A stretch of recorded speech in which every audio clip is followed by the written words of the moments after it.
მოქმედი თუ ყოფილი პროკურორები? ამ კონკრეტულ ფერდობზე ნებისმიერი ტიპის მშენებლობა არის უკვე საშიში. პროკურორების სამშენებლო ბიზნესი თბილისის ცენტრში. ჯავხარიშვილი რატო აწერს ხელს? აი ნახეთ, ყველგან აწერს ხელს. როდინდელია ეს, საერთოდ მე არ ვიცი. ვინ აშენებს კორპუსს ვაკეში და რას პასუხობს მერია მეზობლების პროტესტს? ყველა ვარიანტში განაცხადის განხილვა, ანუ საჩივრის განხილვა აუცილებლად ადმინისტრაციული წესით მოხდება. ჩვენ ვიფიქრეთ, რომ ეს იყო რა თქმა უნდა პატრიარქთან შეთანხმებული, რომელიც შემდეგ არ დადასტურდა. მღვდელმთავრების მორიგი დაპირისპირება ციანიდის საქმის მთავარი ბრალდებული ირგვლივ, რაში ადანაშაულებს ბათუმის მიტროპოლიტი პატრიარქის ქორეპისკოპოსს. ეს არის ძალიან კრიტიკული შეფასება, რომელიც გააკეთა მეუფე დიმიტრი შიოლაშვილმა. არიან პირები, რომლებიც აბსოლუტურად ყველანაირი შეთანხმების გარეშე, ყველანაირი სუბორდინაციის დაცვის გარეშე წვიტავენ ყველაფერს. და ესეთია მეუფე იაკობი. როგორ ხედავ? ეთერშია კურიერი 9 საათი. მაატა იაკობაშვილთან და ქეთი კვაჭანტირაძესთან ერთად. საღამოშიდობის სამშენებლო ბიზნესში ჩართული პროკურორები, პოლიციელები და მოსამართლეები თბილისის ცენტრში ვაკეში მშენებარე ერთ-ერთ კორპუსს პირდაპირ უკავშირდება სამართალდამცავი სტრუქტურების გავლენიანი პირების ინტერესები. მეზობლებისა და არქიტექტორების არაერთი პროტესტის და მშენებლობის ერთხელ უკვე შეჩერების მიუხედავად სამუშაოები ჟვანიას ქუჩაზე გრძელდება. ადგილობრივები ამბობენ, რომ თბილისის მერიამ ახალი ნებართვა სწორედ გავლენიანი მფლობელების ჩარევის შედეგად გასცა. მეზობლების და არქიტექტორების პროტესტს თბილისის მერი არაფრით არ პასუხობს. დავით ნარმანია საქმეს არ იცნობს, მაგრამ დარწმუნებულია, რომ კანონი არ ირღვევა იმის მიუხედავად, რომ პროკურორების კორპუსის დოკუმენტაციის შესწავლისას ყოფილ პრემიერთან ირაკლი ღარიბაშვილთან დაახლოებული პირების გვარები იკვეთება. ჩვენი ჟურნალისტი ეკა გაგუა მუშაობდა დღეს თემაზე. ეკა, რა დოკუმენტაცია მოიპოვეს შენ, რომლითაც დასტურდება, რომ ვაკეში მიმდინარე მშენებლობაში სწორედ მაღალჩინოსანი სამართალდამცველების ინტერესები არსებობს? დიახ, მე ახლა ხელთ მაქვს დოკუმენტები, რომელიც კურიერმა საჯარო რეესტრიდან მოიპოვა და რომლითაც მტკიცდება, რომ ვაკეში საცხოვრებელ კორპუსს სწორედ ყოფილი და მოქმედი მაღალჩინოსნები აშენებენ. აქვე ცნობილი ხდება არქიტექტორების მოსაზრებას, რომლის მიხედვითაც ამ ტერიტორიაზე მშენებლობა კატეგორიულად მიუღებელია და რომ შესაძლებელია ამ მშენებლობამ მეწყერიც კი გამოიწვიოს. საპატრულო პოლიციის ყოფილი უფროსი გოგა რაზმაძე, ძველი თბილისის რაიონული პროკურორი გიორგი მიქაია, პროკურატურის გამომძიებელი თენგიზ ბიგვავა, თბილისის საქალაქო სასამართლოს მოსამართლე ლავრენტი მაღლაკელიძე, ყოფილი სამხედრო პროკურორი პაატა ჯახუტაშვილი, პროკურორი გიორგი გამეზარდაშვილი, პროკურორი ზურაბ ბენდელიანი. ეს იმ პროკურორების, შინაგან საქმეთა სამინისტროს მაღალჩინოსნების და მოსამართლეების არასრული ჩამონათვალია, რომლებიც ვაკეში საცხოვრებელ კორპუსს აშენებენ. საჯარო რეესტრის ვებგვერდზე ეს გვარები არ ჩანს, თუმცა კურიერის მიერ იუსტიციის სახლიდან დოკუმენტების გამოთხოვის შემდეგ გაირკვა, რომ სწორედ მოქმედი და ყოფილი მაღალჩინოსნების დაფუძნებულია ამ ხანაგობა ვაკეში, რომელიც ჟვანიას ქუჩაზე კორპუსს აშენებს. ამ კონკრეტულ ფერდობზე ნებისმიერი ტიპის მშენებლობა არის უკვე საშიში. არქიტექტორი გვანცა რადლევსკაია კურიერს უყვება, რომ პროკურორების კორპუსი საშიშ ზონაში შენდება. ის დარწმუნებულია, რომ შლადი ქანები დატვირთვას ვერ გაუძლებს. მეწყერი წარმოიქმნება, რომელიც მიმდებარე საცხოვრებელ სახლებს და ათობით სიცოცხლეს საფრთხის ქვეშ დააყენებს. თაწმინდის ფერდობის შუაში ვდგევართ, ხო? მთლიანად ფერდობი არის აგებული შლადი ქანებით. აქედან გამომდინარე, ხო, ყველა ვარიანტში არის მეწყრის ჩამოწვევის საშიშროება მთლიანი. აქ ხედავთ, აი აქ მეორე მეწყერი შეხედეთ. ეს სადაც მშენებლობა არ მიმდინარეობს, თავისით ჩამოწვეულ მეწყრებზე მაქვს ლაპარაკი. გარემოს ზედამხედველობის სამსახურსა და თბილისის მერიაში პროკურორების კორპუსის წინააღმდეგ შეტანილი საჩივრის შემდეგ აქ მშენებლობა 2 წლის წინ გააჩერეს, თუმცა რამდენიმე კვირა მძიმე ტექნიკა ტერიტორიაზე ისევ გამოჩნდა და ბურღვითი სამუშაოები დაიწყო. ადგილობრივები კურიერს უყვებიან, რომ აკრძალვის მიუხედავად მერიამ ნებართვა თავიდან ტერიტორიის გავლენიანი მფლობელების ჩარევის შემდეგ გასცა. წარმოიდგინეთ ახლა აქ სახლის აშენება როგორია? კლდეს აი სულ ლეწავე კლდეს ამტრევენ და თან ნაყარი მიწა აქ რომ რამე მოხდეს არ ვიცი. რანაირად შეიძლება აქ სახლის აშენება? თან ისეთი ხალხი აშენებს როგორც ვიცით.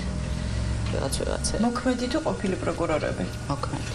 საყრდენი არ არისო, ვერ ყოვულობენო ძირს თუ არ ვიცი რამდენად მართალია და გაჩერდნენ და ეხლა ისევ დაიწყეთ, არ ვიცი, პროკურორები აშენებენ. ვარ დასახელები ნამდვილად არა, ისე საქართველოს პროკურატურადან იყვნენ. აი როგორც ამხანაგობა მასე იყო რო წამოიწყეს მშენებლობა, იქ ბევრი იყვნენ სადღაც 15-20 კაცი. კურიერისთვის ცნობილი ხდება, რომ პროკურორების კორპუსში ყოფილი პრემიერის ირაკლი ღარიბაშვილის, ახლო ნათესავის და შინაგან საქმეთა სამინისტროს გენერალური ინსპექციის ყოფილი უფროსის ზვია ჯანყარაშვილის ინტერესებიც იკვეთება. ჩვენს მიერ მოპოვებული დოკუმენტებით ირკვევა, რომ მშენებლობის ნებართვის გაცემამდე თბილისის მერიას კოეფიციენტის გაზრდა სწორედ ჯანყარაშვილის თხოვდა და მისი ხელმოწერითაა წარდგენილი საბუთები. დღეს კომპანიის ხელმძღვანელი, რომელიც უშუალოდ აწარმოებს სამშენებლო სამუშაოებს, ამბობს, რომ პროექტში ჯანყარაშვილის მონაწილეობის ამბავს ვერ იხსენებს. აი ამ ყველა საბუთს ზვია ჯანყარაშვილი რატო აწერს ხელს? აი ნახეთ, ყველგან აწერს ხელს. როდინდელია ეს. საერთოდ მე არ ვიცი, მე გეუბნებით ერთი თვეა ჩვენ ეს ობიექტი ავიღეთ. როდინდელია და მანამდე მოქალაქეა ვინ ვისთან იყო არ ვიცი. ვინ იყო არ ვიცი, ვინ ნაციონალია. არა, საერთოდ ვინ არის არ ვიცი. რა შუაშია? არ ვიცი საერთოდ ვინ არის. ჟვანიას ქუჩაზე მიმდინარე პროკურორების კორპუსის მშენებლობის შესახებ ინფორმაცია არ აქვს არც ქალაქის მერს, თუმცა დავით ნარმანია დარწმუნებულია, რომ კანონს არავინ არ არღვევს. რეაგირება აუცილებლად იქნება, თუ არის განაცხადი შემოტანილი, ყველა ვარიანტში განაცხადის განხილვა, ანუ საჩივრის განხილვა აუცილებლად ადმინისტრაციული წესით მოხდება. არა, ჩემთვის საკითხი ცნობილი არ არის. ვიდრე თბილისის მერია საკითხს შეისწავლის პროკურორების კორპუსის მშენებლობა ინტენსიურ რეჟიმში მიმდინარეობს. მშენებლები ამბობენ, რომ აქ გავლენიანი მაღალჩინოსნები ბინებით ერთ წელიწადში უნდა დააკმაყოფილონ. ევროპარლამენტარები საქართველოს ხელისუფლებას აკრიტიკებენ და ვენეციის კომისიასთან კონსულტაციების გაგრძელებას ურჩევენ. ასე უპასუხეს ბრიუსელში ქართული არასამთავრობოების მიერ გაგზავნილ ღია წერილს. ევროპელი დეპუტატები მიანიშნებენ თბილისს, რომ თუ რეკომენდაციები გათვალისწინებული არ იქნება, შესაძლოა საკონსტიტუციო ცვლილებების კრიტიკა მომავალ წელს საქართველოს შესახებ მომზადებულ ანგარიშში მოხდეს. ბრიუსელის გარდა საქართველოს კონსტიტუციის პროექტზე კრიტიკული განცხადებები ბათუმშიც გაკეთდება. ოპოზიცია სრული შემადგენლობით ემზადება ვენეციის კომისიის ხელმძღვანელთან ჯანი ბუკიკიოსთან შესახვედრად. თავის მხრივ მოლაპარაკებებისთვის ემზადება ქართული ოცნებაც მართულ პარტიას საკუთარი არგუმენტები აქვს. კურიერის ორი ჟურნალისტი მოგვაწვდეს ინფორმაციას საკონსტიტუციო ცვლილებების ირგვლივ შექმნილ საერთაშორისო პოლიტიკურ დაძაბულობაზე. თამარ ნუცუბიძემ ბრიუსელში ევროპარლამენტარების პოზიცია მოისმინა, თბილისში კი ოპოზიციაში შეხვდა თამარ ბაღაშვილი. დავიწყოთ ბრიუსელით. თამარ, რას ურჩევენ ევროპარლამენტარები საქართველოს მთავრობას, როგორია მათი პასუხი არასამთავრობოების ღია წერილზე? არასამთავრობოების წერილი საკმაოდ მნიშვნელოვანი აღმოჩნდა ევროპარლამენტარებისათვის. მათი აზრით ერთ-ერთი მთავარი პრობლემა არის ის, რომ საკონსტიტუციო ცვლილებების განხილვისას და ასევე პარლამენტში ორი მოსმენის დროს არ ყოფილა კონსენსუსი. საქართველოს საკითხებზე მომხსენებელი ანდრეის მამიკინსი კურიერთან უმრავლესობას მოუწოდებს გამოიჩინოს პოლიტიკური ნება. ის დამატებითი ინფორმაციისათვის აპირებს მიმართოს პრეზიდენტის ადმინისტრაციას და ასევე ოპოზიციურ პარტიებს. მომავალ წელს ევროპარლამენტარები გეგმავენ ახალი ანგარიშის მომზადება საქართველოსთან დაკავშირებით ანდრეის მამიკინსის განცხადებით, თუ კი საკონსტიტუციო ცვლილებები ასევე იქნება მიღებული მესამე მოსმენის დროს, ეს თემა აუცილებლად აისახება ანგარიშში. მონოლოგიდან გადასვლა დიალოგზე. დღეს ესეც მოუწოდეს ევროპელმა დეპუტატებმა თავიანთ ქართველ კოლეგებს, ასევე ისინი თვლიან, რომ მმართველმა გუნდმა უნდა განაგრძოს კონსულტაციები ვენეციის კომისიასთან და ევროდეპუტატები ქართულ ოცნებას ასოცირების ხელშეკრულების ვალდებულებებსაც ახსენებენ.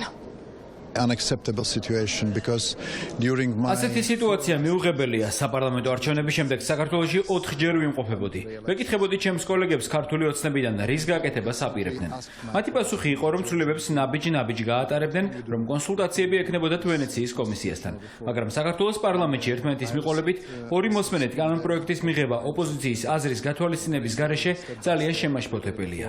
როდესაც 30-ზე მეტი არასამთავრობო ორგანიზაცია გვიგზავნის წერილს, ვალდებული ვართ რეაგირება მოვახდინოთ. მოუწოდებ უმრავლესობას, რომ გამოიჩინოს პოლიტიკური ნება და შეცვალოს არსებული სიტუაცია. ვაპირებთ მომავალ წელს ახალი მოხსენების მომზადებას. რა თქმა უნდა, ვითარებას დავაკვირდებით და მოხსენებაში წავსახავთ. არასამთავრობო ორგანიზაციების წერილი საკმაოდ სერიოზულად მივიღეთ. კონსტიტუციის ცვლილება განსაკუთრებით საარჩევნო სისტემის ნაწილში უმნიშვნელოვანესია. შეიცვალა ევროკავშირის საგარეო პოლიტიკა. ევროკომისიის წარმომადგენლებმა კაფეოდ გამოხატეს პოზიცია, რომ ქვეყნებს, რომლებიც რომლებსაც ევროინტეგრაციას სურთ, მეტი ვალდებულება დაეკისრებათ და გაძლიერდება მონიტორინგიც. ჩემი აზრით, უკეთესი იქნებოდა ბოლო მოსმენის გადატანა. თქვენ მას ტექნიკურს კი უწოდებთ, მაგრამ ის არ არის ტექნიკური. ეს არის პოლიტიკური გადაწყვეტილება, რომელიც აუცილებლად უნდა ემყარებოდეს კონსენსუსს. შეგახსენებთ თქვენი პრეზიდენტის განცხადებას, სადაც მან აღნიშნა, რომ გადაწყვეტილება იქნა მიღებული ნულოვანი კონსენსუსით. ჩემი გზავნილი ასეთია: ნუ ჩქარობთ, მონოლოგს ყოველთვის დიალოგის ჯობია. გაიარეთ კონსულტაციები ვენეციის კომისიასთან. ნუ ვიფიქრებთ, რომ ამ პროცესებს ევროკავშირში რეაგირება არ მოყვება. Я высоко оцениваю вот это письмо. ჩემთვის ძალიან მნიშვნელოვანია სამოქალაქო სექტორის ეს წერილი, რომლებიც დეპუტატებსა და ევროკომისრებს მიმართავენ. ვთვლი, რომ აუცილებელია მათი მხარდაჭერა, რადგან თუ კი ასეთი მხარდაჭერა არ იქნება ჩვენი მხრიდან, საჭირო რეფორმების გატარების გარანტიაც არ იქნება. ხელისუფლება იღებს ისეთ ცვლილებებს, რაც მათთვის არის მისაღები. ქართული ოცნება პირობას დებდა, რომ საარჩევნო სისტემაში ცვლილებებს უახლოეს მომავალში შეიტანდა. ახლა კი ვხედავთ, რომ 2024 წლამდე გადაავადეს. საქართველოს ევროინტეგრაცია დიდი ხანია დაწყებულია, მაგრამ მსგავსი გადაწყვეტილებები უარყოფითად აისახება ამ პროცესზე და ევროპისთვისაც ნეგატიური სიგნალი იქნება. Это отрицательный сигнал для Европы. კურიერის ინფორმაციით, საქართველოს საპარლამენტო დელეგაცია მომავალ კვირას ვიზიტით სტრასბურგში გაემგზავრება. ევროპარლამენტარები ამბობენ, რომ ამ მოლაპარაკებებზე ერთ-ერთი უმნიშვნელოვანესი თემა სწორედ საკონსტიტუციო ცვლილებები იქნება. ეს იყო თამარ ნუცუბიძე ბრუსელიდან და ახლა საქართველო. თამარ ბაღაშვილი გვერდება პირდაპირ ეთერში. თამარ, ოპოზიციაც და ხელისუფლებაც ვენეციის კომისიის ხელმძღვანელთან შესახვედრად ემზადებიან, თუ ჩამოვიდა უკვე ჯანი ბუკიკიო საქართველოში და როდის და ვისთან იგეგმება შეხვედრები და რა პოზიციას დააფიქსირებენ საკონსტიტუციო ცვლილებებზე პოლიტიკოსები. დიახ, ჯანი ბუკიკიო უკვე საქართველოშია. მისი ვიზიტის ოფიციალური მიზეზი არის საკონსტიტუციო სასამართლოების მე-17 საერთაშორისო კონფერენცია, რომელიც წელს საქართველოში, კერძოდ ბათუმში ტარდება. თუმცა ბუკიკიოს ვიზიტის მთავარი ინტრიგა სწორედ ქართული ოცნების მიერ რამდენიმე დღის წინ მიღებული საკონსტიტუციო ცვლილებებია. ვენეციის კომისიის დამოკიდებულება საკონსტიტუციო ცვლილებების იმ ვერსიასთან დაკავშირებით, რომელიც ხელისუფლებამ ცოტა ხნის წინ მიიღო, ჯანი ბუკიკიოს პირველივე კომენტარში გამოიკვეთა, რომელიც მან ცოტა ხნის წინ ბათუმში ჩაფრენისთანავე გააკეთა. ჯანი ბუკიკიო ამბობს, რომ მაჟორიტარული სისტემის გაუქმების გადავადებით ვენეციის კომისია შეწუხებული და იმედგაცრუებულია. I am sad and disappointed. იმედგაცრუებული და დამწუხრებული ვარ, რადგან ეს პროცესი იმედის მომცემი იყო. ყველა პოლიტიკური ძალა, საზოგადოება შეთანხმებული იყო, რომ წინ წაიწია ჩვენი მოგზაურებული დახმარებით და რჩევებით. ჩვენ მართლაც კარგი საქმე გავაკეთეთ, მაგრამ ეს ყველაფერი დღეს კითხვის ნიშნის ქვეშაა. თუმცა იმედი გვაქვს, ყველა პოლიტიკური ძალა შეეცდება კარგი კომპრომისის მიღწევას. ჩვენი რეკომენდაციები საჯაროა, ტექსტი პოზიტიური იყო, თუმცა შეიცავდა საკითხებს, რომლებიც უნდა გაუმჯობესებულიყო. ეს ეხებოდა მოსამართლეებისა და პრეზიდენტის არჩევის წესს. Their best in order to find a good compromise. ჯანი ბუკიკიოს ამ განცხადებას უკვე მოყვა შეფასებები პოლიტიკური პარტიების მხრიდან. ოპოზიციის წევრები ამბობენ, რომ ვენეციის კომისიის პრეზიდენტის მსგავსი კრიტიკული შეფასება ნიშნავს იმას, რომ ხელისუფლებამ საქართველოს კონსტიტუცია დაასამარა. ბუკიკიოს განცხადება, რომ ის არის იმედგაცრუებული, ქართულად ნიშნავს, რომ მან დაასამარა ის კონსტიტუცია, რომელიც მიიღო პარლამენტმა ორი მოსმენით. ფაქტობრივად მან განაცხადა, რომ ეს არ არის ის დოკუმენტი, რომელიც განეხილებოდა ვენეციის კომისიაში და რომლის მიმართაც იყო გამოთქმული უამრავი შენიშვნა. არ არის გასაკვირველი ეს ხალხი, რომელსაც საქართველოზე შეტკივა გული, არის იმედგაცრუებული, იმიტომ რომ საქართველოს მიიღო ზიანი და ჩვენმა დემოკრატიულმა პროცესმა. და სწორედ იგივე გზავნილია აქაც, ეს ლოგიკური გზავნილია, რომ არ შეიძლება კონსტიტუციის მიღება, პოლიტიკურად არ შეიძლება კონსტიტუციის მიღება, როცა არც ერთი პარტია სიტყვას ვთქვით, არც ერთი პარტია, არც ერთი რაიმე სახელის მქონე არასამთავრობო ორგანიზაცია, რომელიც მუშაობს. არ უჭერს ამას მხარს. როდესაც ბატონი ბუკიკიო გაერკვევა დაუხსნიან მას საქმის ვითარებას, მე ვფიქრობ, რომ გაგებით მოეკიდება ამ შემთხვევაში, რადგან ყველას მოგეხსენებათ, რომ ეს იყო სწორედ ის შუალედური ვარიანტი, რომელზეც შეთანხმდა უმრავლესობა და კონსტიტუცია ის პროექტი არ დადგა საფრთხის ქვეშ. სწორედ არამედ ასეთი მკვეთრად უარყოფითი განწყობით დახვდება ჯანი ბუკიკიოს სრულიად ქართული პოლიტიკური სპექტრი პრეზიდენტის ჩათვლით და მხოლოდ ქართული ოცნების გამოკლებით. ხვალ ჯანი ბუკიკიო პრეზიდენტთან შეხვედრით დაიწყებს სავარაუდოდ სწორედ საკონსტიტუციო ცვლილებების განხილვას იმ მიღებული პროექტის, რომელსაც ქართულმა ოცნებამ რამდენიმე დღის წინ უყარა კენჭი, მოგვიანებით კი ის როგორც მართველი პარტიის, ასევე ოპოზიციის წარმომადგენლებს შეხვდება. ოპოზიციის წევრები საკმაოდ მკვეთრად დასვავენ საკითხს ჯანი ბუკიკიოს წინაშე იმის თაობაზე, რომ მიღებული საკონსტიტუციო ცვლილებებით საქართველოს ხელისუფლება მთლიანად ცვლის არსებულ პოლიტიკურ ვითარებას და ხელისუფლების ლეგიტიმურად შეცვლის გზას აღარ ტოვებს. ქართულმა ოცნებამ სათითეებით ითამაშა და ეს არის თაღლითობა. ჩვენ ბუკიკიოს ჩავაყენებთ საქმის კურსში იმ აშკარა აფიორასთან დაკავშირებით და ფარსთან დაკავშირებით, რომელიც ჩაატარა ქართულმა ოცნებამ. გადააგდო როგორც საქართველოს მოსახლეობა, ასევე ვენეციის კომისია და საერთაშორისო საზოგადოება. ამ შეფასებებს ვენეციის კომისიის პრეზიდენტი ხვალ პირადად მოისმენს. ოპოზიციის წევრები ჯანი ბუკიკიოს იმ არგუმენტებს გააცნობენ, რის გამოც ქართული ოცნება საკონსტიტუციო ცვლილებების კენჭისყრის დროს პოლიტიკურ ველზეც და სხდომათა დარბაზშიც მარტო დარჩა. ქართულმა ოცნებამ მოატყუა არა მხოლოდ საქართველოს ამომრჩეველი ქართველი ხალხი, არამედ ასევე მოატყუა ვენეციის კომისია, რადგან მათ ვენეციის კომისიას გაუგზავნეს სრულიად განსხვავებული დოკუმენტი, ვიდრე ის, რომელიც შემდგომ პარლამენტში წარადგინეს და ახლა უკვე ორი მოსმენით მიიღეს. შესაბამისად, ცხადია, ჩვენ გვექნება საუბარი თავად პროცესის არადემოკრატიულობაზე, იმაზე, რომ არ არსებობს კონსენსუსი და ეს არის მდგომარეობა, სადაც არის ყველა ქართული ოცნების წინააღმდეგ. ქართულმა ოცნებამ ისევ დატოვა არსებული უსამართლო სისტემა და რითაც აჩვენა ვენეციის კომისიასაც და პირველ რიგში ქართველ ამორჩეულს, რომ ისინი უბრალოდ ებღაუჭებიან ძალაუფლებას ამ მეთოდით, რომ უსამართლო სისტემის დატოვებით უნდათ შეინარჩუნონ ძალაუფლება ქვეყანაში. ოპოზიციაში ამბობენ, რომ ქართულმა ოცნებამ ამომრჩეველი და საერთაშორისო საზოგადოება მოატყუა.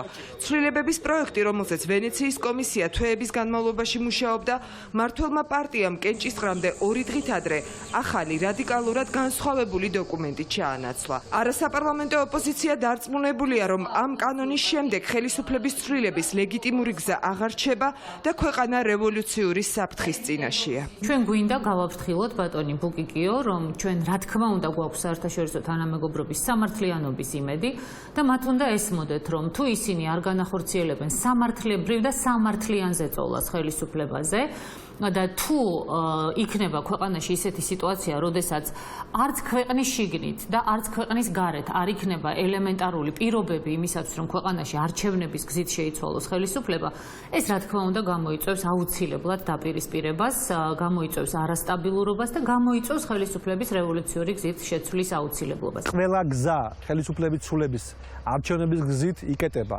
როდესაც ქართული ოცნება ყველა კარს კეტავს პოლიტიკაში და რეალურად რჩება მარტო, ასეთ სიტუაციაში ხდება ისე, რომ ხდება ქარიშხალი და ყველა კარი იღება. აი ეს არის ის, რაც შეიძლება მოხდეს. ეს ხო ფარსია უბრალოდ, ვის შეიძლება ჯეროდეს, რომ ოქრიაშვილმა უკან დაახევია ბიზინა ივანიშვილს. აი, ახლა უბრალოდ ეს არის მეტი ფარსი რა შეიძლება იყოს, რომ დღეს გვეუბნებიან, რომ ოქრიაშვილმა და მისმა დაჯგუფებამ ბიზინა ივანიშვილს და ქართული ოცნების ხელმძღვანელობას ამ შემთხვევაში უკან დაახევია, თორემ მათ უნდათ წინ გადადგმული უფრო დემოკრატიული ნაბიჯის გადადგმა.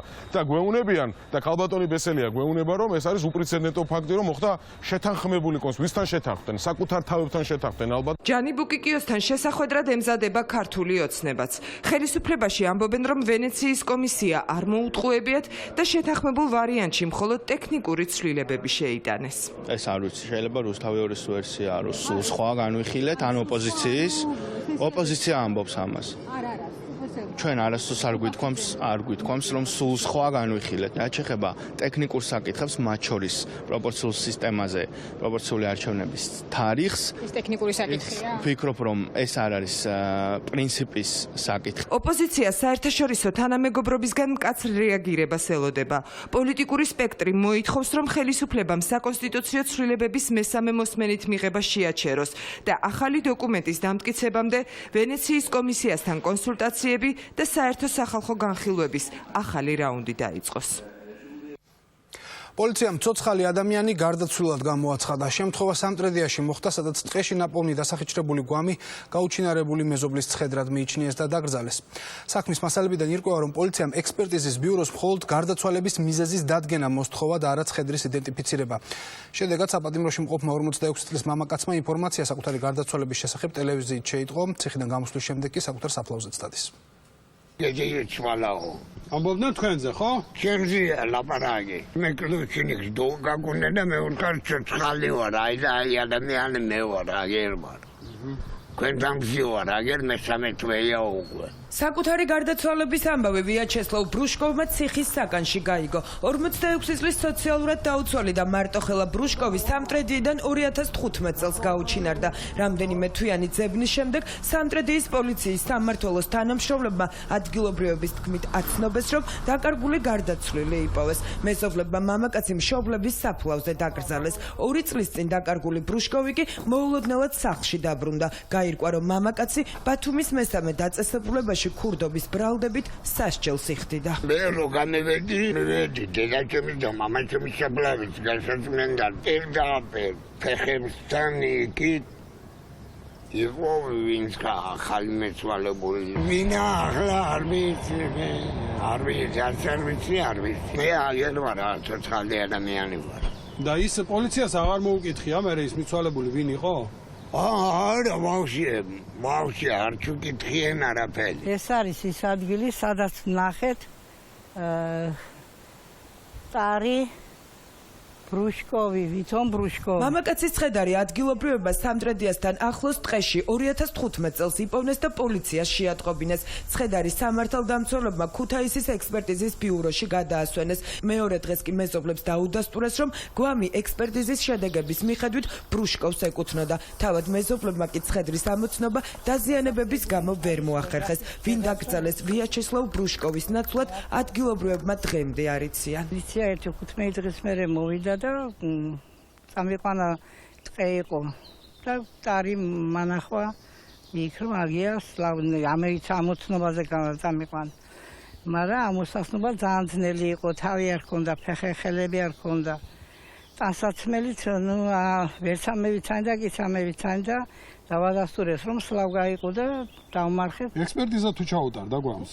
მე მგონი ჩაუტარდა ქუთაისში. გარდაცვლილი გოგონა ცხედარი მოიყვანეს მილიცია. თუ ჩაუტარეს ექსპერტიზა თქვენ თუ იცით? ჩაუტარეს და რა ვიცი, სლავგა არისო და სლავგა გოგონა ახლა რა ვიცი ყველას. თვითონ პოლიციამ რა თქვა? ჩავატარეთ? კი, ჩავატარეთ რა ვიცი ეს. ექსპერტიზაო? კი. ტყეში ნაპოვნი და დასახიჩრებული ცხედარი, რომ ბრუშკოვს ეკუთვნოდა, ამას შინაგან საქმეთა სამინისტრო 2015 წელს კურიერსაც udasturებდა. მაშინ სამტრედიის პოლიციამ ბრუშკოვის თვითმკვლელობამდე მიყვანის მუხლით გამოძიებაც დაიწყო. შინაგან საქმეთა სამინისტროს ინფორმაციით, სოფელ მელაურის საძოვრებზე ცხოველების მიერ დაგლეჯილი მამაკაცის გვამია აღმოჩენილი. სამართალდამცველების განცხადებით, გარდაცვლილის პიროვნება დადგენილია. მათი ინფორმაციით, ეს 3 თვის წინ დაკარგული ვიაჩესლავ ბრუშკოვია. რის საფუძველზე დაადასტურა შინაგან საქმეთა სამინისტრომ, რომ ტყეში ნაპოვნი ცხედარი ნამდვილად ვიაჩესლავ ბრუშკოვს ეკუთვნოდა, უცნობია. ექსპერტიზის ბიუროში აცხადებენ, რომ უწყებას გვამის იდენტიფიცირება ბიუროსთვის მიმართულ წერილში არ მოუთხოვია. პოლიცია ექსპერტებს მხოლოდ ცოცხალი ადამიანის სიკვდილის მიზეზის დადგენას თხოვდა. ექსპერტიზის ეროვნულ ბიუროში შინაგან საქმეთა სამინისტროს მიერ დაინიშნა სამედიცინო ექსპერტიზა ვიაჩესლავ ბრუშკოვის გარდაცვალების მიზეზთან დაკავშირებით. ხაზგასმით ვამბობ, რომ იდენტიფიკაციაზე კითხვები გამოძიების მიერ დასმული არ ყოფილა. ექსპერტიზის ბიუროს ამ საქმეზე სამტრედიის პოლიციის სამმართველომ განმეორებით იანვარშიც მიმართა. ეს სავარაუდოდ ის პერიოდია, როდესაც გაიგეს, რომ ბრუშკოვი ცოცხალი იყო. თუმცა ამჯერად ბიუროს მხოლოდ გარდაცვლილის ასაკის დადგენა მოსთხოვეს. კვლევის პროცესში უკვე მოგვემართა შინაგან საქმეთა სამინისტროს მიერ როგორც უცნობი გვამის გარდაცვალების მიზეზთან დაკავშირებით ექსპერტიზის ჩატარებაზე, ჩვენს მიერ გაცემულ დასკვნაში დასკვნა გაიცა უცნობ გვამზე. საბოლოოდ დასკვნა უცნობი გვამის შესახებ ექსპერტიზის ბიურომ შინაგან საქმეთა სამინისტროს 2015 წლის აპრილში გადასცა. ამ დოკუმენტის მიხედვით პოლიციამ უკვე 2 წელზე მეტია იცის, რომ ბრუშკოვი ცოცხალია და ტყეში ნაპოვნი ცხედარი სხვა ადამიანს ეკუთვნის. მიუხედავად ამისა, გამოძიება ტყეში ნაპოვნი დასახიჩრებული გვამის ვინაობის დადგენით აღარ დაინტერესებულა. საქმესთან დაკავშირებით შინაგან საქმეთა სამინისტროში კომენტარს არ აკეთებენ. ამის შესახებ მე კონკრეტულად პირველად მესმის და ვერაფერს ვერ გეტყვით, იმიტომ რომ არ ვიცი. როგორ დაადგინა პოლიციამ ექსპერტიზის დასკვნის გარეშე დასახიჩრებული მამაკაცის ცხედრის ვინაობა, ან ვინ არის სამტრედიაში დაკრძალული უცნობი მამაკაცი, შინაგან საქმეთა სამინისტროში დღეს არც ამ კითხვებს უპასუხეს. მთავრობის დაპირისპირების ახალი ეპიზოდი მიტროპოლიტი დიმიტრი ქოროპისკოპოს იაკობ საეკლესიო კანონიკის დარღვევაში ადანაშაულებს. კრიტიკის საბაბი ციანიდის საქმის მთავარი ბრალდებულისთვის უმძიმესი სასჯელის დაკისრებაა. დეკანოზის ზიარება მეუფე იაკობმა აკრძალა, მეუფე დიმიტრი კი ამბობს, რომ ეს მხოლოდ და მხოლოდ მისი ექსკლუზიური უფლება იყო. ამ ახალი კონფლიქტის გარჩევა საპატრიარქოს შიგნით იგეგმება. დავით ქაშიაშვილი მუშაობდა თემაზე. დავით, უფრო კონკრეტულად როგორ გადაწყდება ეს დავა? ერთობა თუ არა საქმეში პატრიარქი ან სინოდი? კეთი, პატრიარქი ალბათ ჩაერთვება ამ საკითხის განხილვაში, რადგან მეუფე დიმიტრი შიოლაშვილის წარმომადგენელმა კურიერთან ინტერვიუში განაცხადა, რომ ეკლესიის შიგნით ეს საკითხი აუცილებლად გაირკვევა და ისინი ირწმუნებიან, რომ მეუფე იაკობმა განცხადება პატრიარქთან შეუთანხმებლად გააკეთა. თავად ბრალდებული გიორგი მამალაძე ითხოვს, რომ მეუფე იაკობის მიერ გაკეთებული განცხადებებით გარდა პატრიარქისა სინოდის წევრებიც დაინტერესდნენ. პატრიარქია საქმის კურსში ჩადგება და საკითხი ეკლესიის შიდა წრეში გაირკვევა. დასავლეთის ეპისკოპოსი აღმოსავლეთის ეპისკოპოსის ამბის განხილვას პატრიარქთან გეგმავს. ბათუმისა და ლაზეთის ეპარქიაში ამბობენ, რომ ქორეპისკოპოს იაკობის გადაწყვეტილება ბრალდებული მამა გიორგი მამალაძისთვის ეპიდემიის დადების შესახებ არც უწმინდესთან და არც ლაზეთის მიტროპოლიტთან შეთანხმებული არ ყოფილა, რაც კანონიკური წესების დარღვევაა. ჩვენ მოვისმინეთ ტელევიზიის საშუალებით, რომ მამა მიქაელ ბოტკოველი ბრძანებს, რომ მამა გიორგი მამალაძეს ეპიდემია აქვს დადებული მეუფე იაკობისაგან. ჩვენ ვიფიქრეთ, რომ ეს იყო რა თქმა უნდა პატრიარქთან შეთანხმებული, რომელიც შემდეგ არ დადასტურდა. შეიძლება მამა მიქაელ ბოტკოველის შეცდომა და გაურკვევლობა იყო, შეიძლება თავად მეუფე იაკობის ჩვენ ამაში ზუსტად არ ვიცით ეს. ზიარების უფლება ქორეპისკოპოს იაკობის შემდეგ ამჯერად უკვე ნამდვილად და კანონიკური წესების დაცვით. ბრალდებულ დეკანოს მისმა სულიერმა მოძღვარმა შეუჩერა. ბათუმისა და ლაზეთის მიტროპოლიტ დიმიტრი შიოლაშვილის გადაწყვეტილებით ბრალდებული დეკანოზის სასამართლოს განაჩენის გამოცხადებამდე არ ზიარდება. როდესაც უკვე მეუფე დიმიტრის დაურეკეს საპატრიარქოდან და უთხრეს, რომ გადაწყვეტილება მიიღო, მან მიიღო ეს გადაწყვეტილება და ზიარებისაგანაც დროებით შეუჩერდა ზიარება, სანამ გამოძიება არ დასრულდება. ეს მეც არაფერს აჩვენებს თუ არა აი ამ ჯგუფებს შორის დაპირისპირებას და ზოგადად ამ ჯგუფების არსებობას ეკლესიაში. ორი მღვდელმთავრის პოზიციის საჯარო დემონსტრირების შემდეგ მეუფე იაკობისა და მეუფე დიმიტრის დაპირისპირება დაინახა თეოლოგმა ლადონ არსიამ. ეს არის ძალიან კრიტიკული შეფასება, რომელიც გააკეთა მეუფე დიმიტრი შიოლაშვილმა იმასთან დაკავშირებით, რომ იაკობიშვილი იქცეოდა პატრიარქთან შეთანხმების გარეშე და რაც თავარია, მარტო იაკობიშვილისგან კი არ ვიცოდით ჩვენ ის, რომ ის პატრიარქის შეთანხმებით მოქმედებდა, ეს დაადასტურა მიქაელ ბოტკოველმაც. ეს არის ყველაზე რთული ასეთ შემთხვევაში, რომ ჩვენ ვთყვილდებით ოფიციალური წარმომადგენლების მხრიდან. თეოლოგის განმარტებით, ეპიდემიის გამოყენება ქართული ეკლესიის ისტორიაში იშვიათად ხდებოდა. ეპიდემია ეკლესიური ტერმინია, თუმცა ის დასჯის ფორმას არ გულისხმობს. თეოლოგს მიაჩნია, რომ ტერმინის მნიშვნელობა თავად მაღალი იერარქიის სასულიერო პირებისთვისაც უცნობია. ჩვენს დისკუსში ეს ტერმინი არასწორად იყო გამოყენებული როგორც საპატრიარქოს წარმომადგენლების მიერ, ასევე ზოგადად იმ ადამიანების მიერ, რომლებიც ვერ ერკვევიან აი ამ ტერმინში და მიაჩნიათ, რომ თითქოს ეკლესიამ რაღაც სასჯელი უნდა გამოიყენოს ადამიანის მიმართ. ეს ასე არ არის. ეკლესიის მიზანი არის ადამიანის კურნება და ეს არის ერთ-ერთი ხსახეობა. სულიერი მოძღვრისა და პატრიარქის ქორეპისკოპოსის დაპირისპირებაზე დაკავების დღიდან საუბრობს ბრალდებული დეკანოზი. გიორგი მამალაძე მიიჩნევს, რომ საპატრიარქოში არიან ძალები, რომლებიც გადაწყვეტილებებს დამოუკიდებლად პატრიარქთან შეთანხმების გარეშე იღებენ. არიან პირები, რომლებიც აბსოლუტურად ყველანაირი შეთანხმების გარეშე, ყველანაირი სუბორდინაციის დაცვის გარეშე წვითავენ ყველაფერს რა. და ესეთია მეუფე იაკობი. როგორც ხედავ, იმიტომ რომ თვით ახლა მე საერო ადამიანი ვარ, თვით სასულიერო მღვდელმთავარმა დაადასტურა და დააფიქსირა, რომ თქვა არ ქონდა უფლება, ესე იგი უფლების არ ქონა და მისი მოქმედების განხორციელება ახლა მიუხედავად ამისა, ნიშნავს უკვე დარღვევას. გადაწყვეტილება მის მიმართ უნდა მიიღოს უკვე ალბათ კანონის თანახმად წმინდა სინოდის წევრებმა. პატრიარქის ქორეპისკოპოსის გადაწყვეტილების შესახებ საჯაროდ გასულ კვირას მიქაელ ბოტკოველმა ისაუბრა. პატრიარქის მდივანმა განმარტა, რომ ქორეპისკოპოსის გადაწყვეტილებით ბრალდებული დეკანოზი საპატრიარქოს თანამდებობის პირების მისამართით გაკეთებული განცხადებების გამო ისჯებოდა. დაზიანებული კარიბჭე, ჩამსხვრეული მინები და დარბეული ინფრასტრუქტურა. ასეთი სურათი დახვდათ ეკლესიაში მისულ სასულიერო პირებს მარნეულში. ვინდა როდის დააზიანა 19 საუკუნის წმინდა გიორგის სახელობის ეკლესია უცნობია ეპარქიაში. ამბობენ, რომ ეს პირველი შემთხვევა არ არის და მომხდარს მიზანმიმართულ პროვოკაციად აფასებენ. ჩამსხვრეული მინები, დაზიანებული კარი და გარე განათება. ასეთი სურათი დახვდათ დილით წმინდა გიორგის ეკლესიაში მისულ მღვდლებს. ეს ეკლესიაზე თავდასხმის უკვე მესამე შემთხვევაა, თუმცა იმის გამო, რომ სიტუაცია არ დაძაბულიყო, ამბავს სასულიერო პირები მალავდნენ. ისინი ეჭობენ, რომ 19 საუკუნის ტაძრის დაზიანება მიზანმიმართულად ხდება და კონკრეტული პირების ინტერესებში შედის. შუშის მსხვერპლთან ერთად დაფიქსირებულია კიდევ ერთი ესე ვთქვათ ვანდალური ფაქტი ტაძრის კარიბჭეზე. ასე ვთქვათ ვიღაცები ცდილობდნენ შემტრევას ფეხებით, ნაკვალებით ზედემჩნევით. არ ხდება ეს არამართმედებულ ტაძრებზე, მხოლოდ მართმედებულ ტაძრებზე ხდება მსგავსი ფაქტები. წმინდა გიორგის სახელობის ეკლესიის ეზოში დილიდან პოლიცია იყო მობილიზებული. კრიმინალისტებმა ტაძრის მიმდებარე ტერიტორიიდან თითის ანაბეჭდების ნიმუშები აიღეს. ამ დრომდე უცნობია, როდის დაარბიეს ეკლესია. სამართალდამცველებთან ერთად შემთხვევის ადგილზე ძეგლთა დაცვის სააგენტოს სპეციალისტები ჩავიდნენ. თავად ეკლესიას არაფერი მნიშვნელოვანი დაზიანება არ არის. უბრალოდ მინები და ვიღაცას უნდა შეღწევა შიგნით და შემდეგ შეიძლება კანგელიც კი დაეზიანებია, ვიღაცას ხის კანგელია, ხატებია ეგ შიგნით და ამას აუცილებლად უნდა რეაგირება, რომ შემდეგში არ გამეორდეს.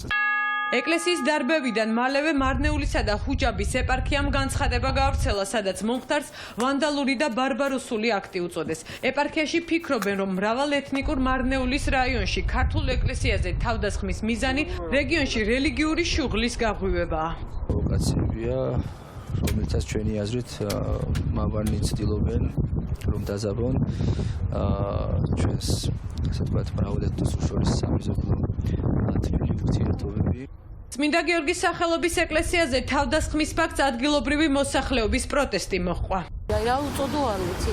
მიდიხარ წმინდა გიორგის ეკლესიას და ამტრებ მინებს და აი მას არ მყოფნის სიტყვები რა ვთქვა ნამდვილად არ ვიცი. ხალხი ავდივართ იქა, გვაქვს ეგერთი ეკლესია ქართული და ერთი კიდე აქ რომ დავით აღმაშენებელი. ვანდალიზმი როგორ დავარქოთ ამას? ვანდალიზმი არ იქნება. ვიღაც პატარა ბავშვების საქციელი იქნებოდა ალბათ ვიღაცა თვრალი ავიდა იქ რაღაცა. მე მგონი არაფერი ისეთი არ არის. რომ სადაო და რაღაცა ერთმანეთს მართლა რომ ერთმანეთთან ძალიან კაი ამბავში არიან, ურთიერთგაგებაში არიან და მარნეულის რაიონში მომხდარ ფაქტთან დაკავშირებით გამოძიება სისხლის სამართლის კოდექსის 259 მუხლის მეორე ნაწილით მიმდინარეობს, რაც კულტურული მემკვიდრეობის ძეგლის დაზიანებას ან განზრახ განადგურებას გულისხმობს. მთავრობის ადმინისტრაციასთან საპატრულო პოლიციის ეკიპაჟები და სასტრაფო დახმარების ბრიგადებია მობილიზებული. ვითარება ინგოროყვას ქუჩაზე მას შემდეგ დაიძაბა, რაც საფინანსო კომპანია საქართველოს მოშიმშილე მეანაბრეებმა პრემიერის რეზიდენციასთან საწოლების დადგმას სცადეს, რასაც აქციის მონაწილეებსა და პოლიციას შორის დაპირისპირება მოყვა. დავით კაკულია მუშაობს მთავრობის ადმინისტრაციასთან. დავით, თუ განიმუხტა უკვე სიტუაცია ამ დროისთვის? კეთი, ამ დროისთვის სიტუაცია არის განმუხტული. ჩვენ შეგვიძლია ვნახოთ საფინანსო კომპანია საქართველოს დაზარალებულები, რომლებიც კვლავ რჩებიან სახელმწიფო კანცელარიის წინ, თუმცა ადგილზე რჩებიან საპატრულო პოლიციის ეკიპაჟები. აქ დაახლოებით ჩვენი დათვლით არის დაახლოებით 5-მდე ეკიპაჟი, ასევე ადგილზე რჩება სასტრაფო სამედიცინო დახმარების მანქანა, რომელმაც პირველადი დახმარება აღმოუჩინა აქ ყოფ საფინანსო კომპანიის დაზარალებულებს. დაპირისპირება დაიწყო მას შემდეგ, რაც აქ შეკრებულმა აქციის მონაწილეებმა დააპირეს საწოლების გაშლა. ამის საშუალებით მათ არ მისცა საპატრულო პოლიციამ დაიწყო დაპირისპირება, რომელიც რამდენიმე წუთის განმავლობაში გაგრძელდა. მათ შორის იყო სიტყვიერი და ფიზიკური დაპირისპირება, რაც შეეხება აქციის მონაწილეებს, მათგან არც ერთი დაკავებული არ არის და სერიოზული დაზიანება არავის არ მოხდა. ჩვენ ახლა შეგვიძლია ვნახოთ ის თუ რა ხდებოდა რამდენიმე წუთის წინ მთავრობის კანცელარიასთან.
ცოდნა დადიანზე უარესია.